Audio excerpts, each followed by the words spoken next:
So hey guys, this is Vaibhav. तो video का title देख के तुमने समझ लिया होगा क्या बात करने वाले हैं हम कि फिजिक्स को किस तरह से अच्छे से पढ़ना है ताकि तुम फिजिक्स के जो अपने मार्क्स हैं उनको इंप्रूव कर सको।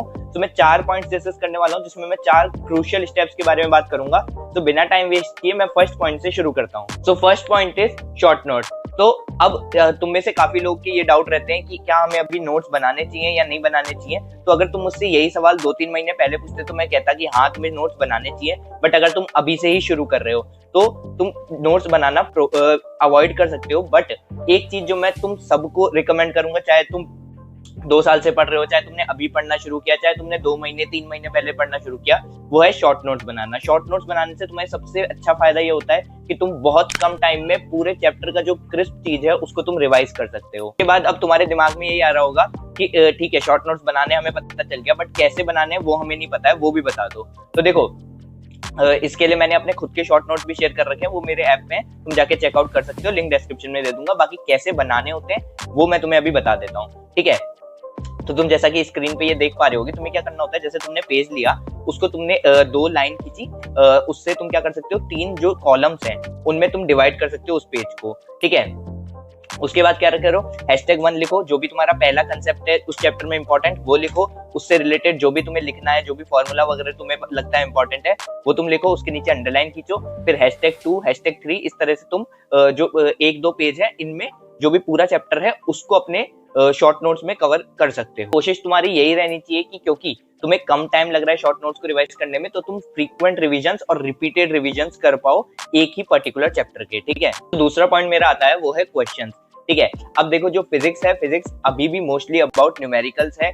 चाहे कितने ही AR क्वेश्चन आ जाएं, कितने ही स्टेटमेंट वाइज क्वेश्चन आ जाएं, अभी भी जो मोर देन 75% जो क्वेश्चंस हैं फिजिक्स में वो न्यूमेरिकल बेस्ड ही होते हैं। और अगर न्यूमेरिकल बेस्ड पेपर इतना ज्यादा आ रहा है तो ऑब्वियस सी बात है तुम्हारी उस पर बहुत अच्छी होल्ड होनी चाहिए अगर तुम्हें फिजिक्स में अच्छा स्कोर करना है तो।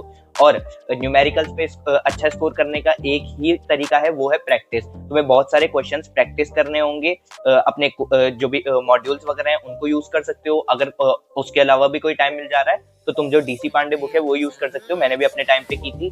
और बाकी जो टेस्ट हैं वो दे सकते हो। टेस्ट देने का सबसे अच्छी चीज ये होती है कि उसमें तुम्हें टाइम बाउंड प्रैक्टिस तुम कर सकते हो। उसमें तुम्हारे पास बाउंड टाइम होता है, उतने में ही तुम्हें क्वेश्चन को सॉल्व करना होता है। किस तरह से सॉल्व करने होते हैं वो देख लो। तो सबसे पहले तो तुम्हें क्या करना है कि एक सेट ऑफ क्वेश्चन तुमने उठाया, तुमने टाइम देख लिया, तुमने एक रफ कॉपी उठाई और तुम सॉल्व करने लग गए, ठीक है। अब जब तुम सॉल्व करोगे तो एक चीज का तुम्हें ये ध्यान रखना है कि तुम्हें हर एक क्वेश्चन के बाद उसका आंसर नहीं देखना, बिकॉज एग्जाम में तुम्हारे पास ये प्रिविलेज नहीं होगी। एग्जाम में तुम्हें क्या होता है कि तुमने एक क्वेश्चन किया, दूसरे क्वेश्चन जब तुम करने जाओगे तो फर्स्ट में तुम्हें कंफ्यूजन होगा, और ये कंफ्यूजन होना चाहिए क्योंकि ये चीज तुम्हें अब एग्जाम वाली फील देगा और एग्जाम में तुम्हें ज्यादा दिक्कत नहीं आएगी, ठीक है। इसके अलावा जो क्वेश्चन तुम्हें नहीं आ रहा है, ठीक है, उस पे क्या करो, सर्कल मार्क करो, आगे बढ़ते चलो।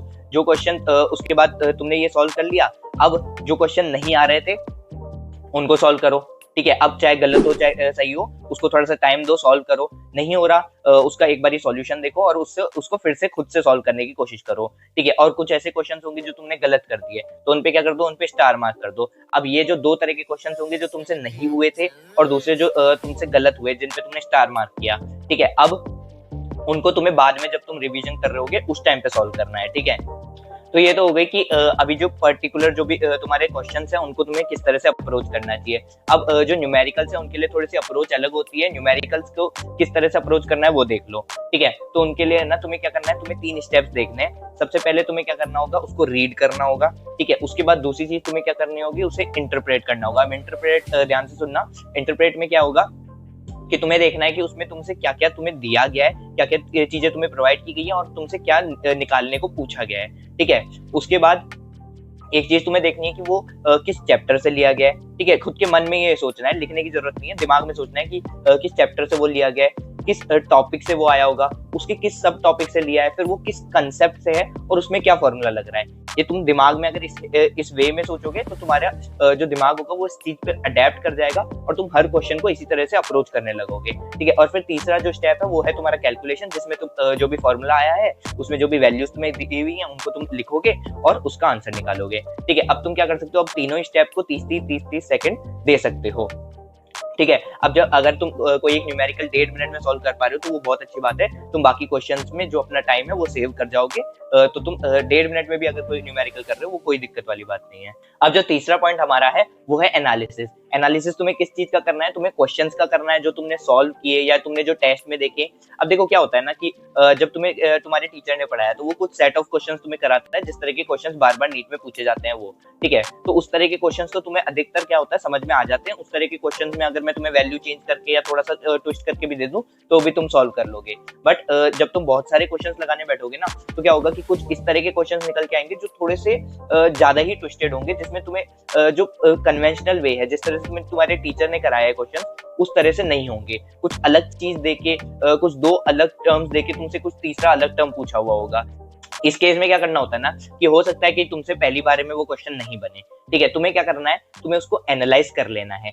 एनालाइज करना मतलब क्या है कि मतलब है ना तुम्हें पूरा क्वेश्चन रटना नहीं है कि इस तरह का ये क्वेश्चन आएगा तो इसका आंसर ये जाएगा, नहीं। तुम्हें क्या करना है, तुम्हें उस क्वेश्चन को सिंप्लीफाई करना है कि अच्छा इस क्वेश्चन में मुझे ये दो चीजें दी गई थी तब जाके ये पूछा गया था, तो अगर इस तरह के अब कोई भी क्वेश्चन आए कि जिसमें मुझे ये दो चीजें मिली हैं तो मैं तीसरी चीज निकाल सकता हूँ, हाँ मैं निकाल सकता हूँ, क्योंकि मेरे को इस तरह के क्वेश्चन सब आ गए हैं, ठीक है। अब मैं तुम्हें सीधा सीधा ऐसे बता दूंगा तो तुम्हें समझ नहीं आ रहा होगा, मैं एग्जाम्पल देके बताता हूँ, ठीक है। सो अब जब मैं पहला एग्जाम्पल ले रहा हूँ वो बहुत इजी सा ले रहा हूँ ताकि जो मैं तुम्हें समझाना चाहता हूँ वो तुम्हें इजीली समझ आ जाए, ठीक है। अब जैसे तुम ये क्वेश्चन देख पा रहे होगे अपनी स्क्रीन पे, तो उसमें क्या है, तुम्हें जो वेलोसिटी इनिशियल है वो दी हुई है, तुम्हें फाइनल वेलोसिटी दी हुई है और मास दिया हुआ है। उसके बाद तुमसे इम्पल्स पूछा हुआ है, तो तुम सिंपल से जानते हो कि इम्पल्स का फॉर्मूला क्या होता है और उसको तुम अप्लाई करके अब लगा सकते हो। अब यहाँ पे तो बिल्कुल डायरेक्ट टू डायरेक्ट था, इसमें तुम्हें तुम यहाँ से अगर इंटरप्रेट करना चाहो तो तुम ये इंटरप्रेट कर सकते हो कि अगर तुम्हें मास और फाइनल और इनिशियल वेलोसिटी दी हुई है तो तुम इम्पल्स किसी भी तरह से निकाल सकते हो, ठीक है।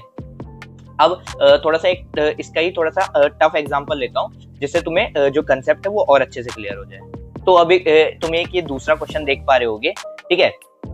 तो इसको क्या करो कि एक बार पॉज करके खुद से सॉल्व करो, उसके बाद इससे क्या एनालाइज करना है वो मैं तुम्हें बताता हूँ, ठीक है। तो सॉल्व कर लिया। अब तुम लोगों ने हो सकता है अलग अलग तरह से इसको सॉल्व किया हो सकता है तुम्हें नहीं आया हो या हो सकता है तुम्हें आया हो बट तुम्हें थोड़ा सा अलग सा लगा हो। तो इस तरह के जो क्वेश्चंस होते हैं ना उनको तुम्हें एनालाइज करना है। तो यहाँ पे मैं मोटा मोटा बताऊं, तुम्हें आंसर तो तुम देख सकते हो कि 15 केजी इसका आंसर है, बट इसमें तुम्हें क्या चीज एनालाइज करनी है कि इसमें दो सेट ऑफ क्वेश्चंस को तुम्हें जोड़ा गया है कि एक तो होता है तुम्हारा ये ट्रायंगुलर ब्लॉक वाला क्वेश्चन, ठीक है, दूसरा होता है तुम्हारा एक पुली वाला क्वेश्चन। अब उन दोनों को जोड़ के तुम्हें एक क्वेश्चन प्रोवाइड किया गया है, तो इसके बाद से तुम्हें ये दिमाग में एनालाइज करना है, इसको सिंप्लीफाई करना है कि हाँ हो सकता है कि मुझे इन दोनों टाइप के क्वेश्चंस को जोड़ के भी क्वेश्चन दिया जाए, तो इसको किस तरह से अप्रोच करना होता है वो तुम्हारे अंदर दिमाग में बैठ जानी चाहिए। तो इसके बाद अगर तुम दूसरी बार इस तरह का क्वेश्चन देखोगे तो इसको करने में तुम्हें थोड़ा कम टाइम लगेगा, ठीक है। इसके बाद जो मेरा चौथा पॉइंट है वो है बैकलॉग। तो बैकलॉग्स को तुम जितना जल्दी कवर करोगे उतना ज्यादा तुम्हें टाइम रिवीजन के लिए मिलेगा, उतना टाइम तुम अपने क्वेश्चन प्रैक्टिस को दे पाओगे और उतना ही तुम्हारे जो मार्क्स हैं वो ज्यादा इंप्रूव होंगे, ठीक है। तो बैकलॉग्स को किस तरह से कंप्लीट करना है, तो देखो अभी हो सकता है कि तुम्हारे काफी सारे चैप्टर्स का बैकलॉग हो, तो क्या करो कि जो तुम्हारा चैप्टर अभी चल रहा है, ठीक है, अभी चल रहा है उससे रिलेटेड जो चैप्टर है उनको पहले पढ़ने की कोशिश करो, ठीक है। उनको साथ के साथ कवर करते चलोगे तो तुम्हारे दोनों ही जो कंसेप्ट है वो स्ट्रांग होते जाएंगे, जो तुम्हारा अभी चल रहा है और जो तुम्हारा रह गया है वो, ठीक है। इसके अलावा जैसे ही तुम्हारा सिलेबस कंप्लीट हो तुम उसके बाद वन शॉट्स देख सकते हो। वन शॉट्स को पूरा एक बार में मत देखना, उसको थोड़ा थोड़ा डिवाइड कर लो। जैसे 6 घंटे का वन शॉट है तो एक दिन 2 घंटे का, अगले दिन 2 घंटे का, तीसरे दिन 2 घंटे का, ठीक है। इनमें तुम जो मॉड्यूल्स वगैरह हैं उनको सॉल्व बाद में कर लेना। अभी क्या करो कि तुम्हारे जो लेक्चर्स में तुम्हें क्वेश्चन कराए जाते हो, जो डीपीपी वगैरह में क्वेश्चन हो वो कर लो, पीवाईक्यूज जो हो वो जरूर से कर लो, ठीक है। उसके बाद तुम्हें टाइम मिलता है तो तुम मॉड्यूल्स वगैरह की तरफ जा सकते हो, ठीक है। और अगर तुम्हें डिटेल में वीडियो चाहिए कि बैकलॉग्स को किस तरह से कवर करना चाहिए इस टाइम में, अब इतने कम टाइम में किस तरह से बहुत सारा अगर बैकलॉग है तो उसको कवर करें, तो तुम वो मुझे कमेंट में बता सकते हो, उसके लिए मैं अलग से एक वीडियो बना दूंगा, ठीक है। सो यही था आज का वीडियो। आई होप तुम्हारे जो दिमाग में ये 4 चीजें हैं ये बैठ गई हो, तुम्हें किस तरह से चीजों को एनालाइज करना है, किस तरह से शॉर्ट नोट्स बनाने, वो सब तुम्हें आ गया हो। तुम्हारा कोई भी डाउट रह गया हो तुम कमेंट्स में पूछ सकते हो, मैं तुम्हारा जवाब देने की जरूर से कोशिश करूंगा। मिलेंगे नेक्स्ट वीडियो में। Thanks for watching.